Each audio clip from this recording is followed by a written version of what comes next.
नमस्ते। हमारे चैनल पर आप लोगों का स्वागत है। मैं आप लोगों को तुलसी माता के भजन लेकर आई हूँ। भजन पसंद आएगा तो लाइक करिएगा, सब्सक्राइब करिएगा, शेयर करिएगा, कमेंट में बताइएगा कि तुलसी माता का भजन कैसा लगा।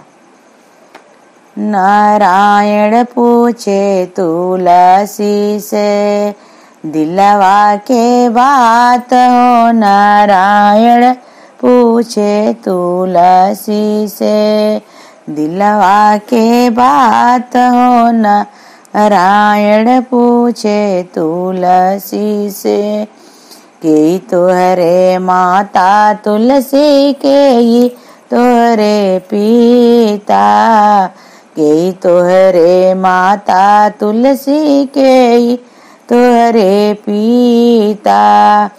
कौना नगरिया में भइल बा बियाह हो।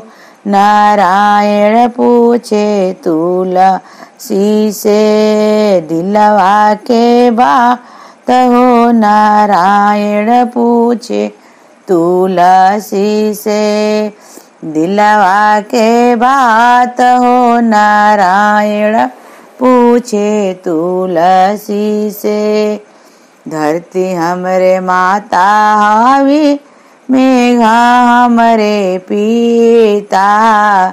धरती हमरे माता हावी, मेघा हमरे पिता।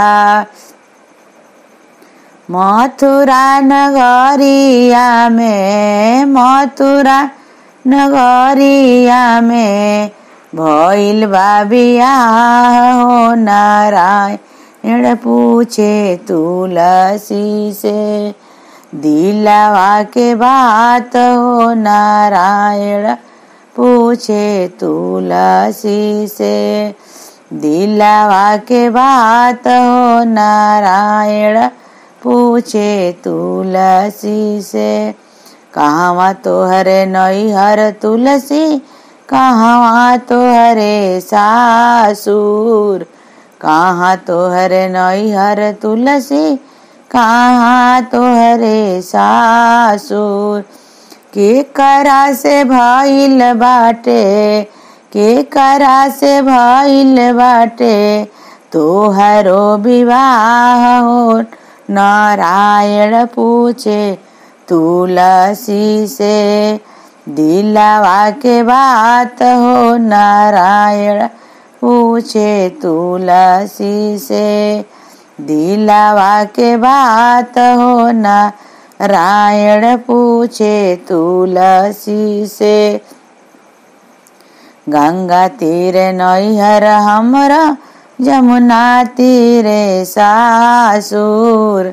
गंगा तीरे नैहर हमरो, जमुना तीरे ससुरा।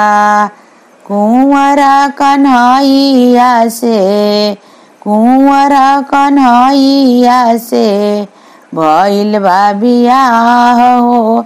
नारायण पूछे तुलसी से दिलवा के बात हो। नारायण पूछे तुलसी से दिलवा के बात हो। नारायण पूछे तुलसी से।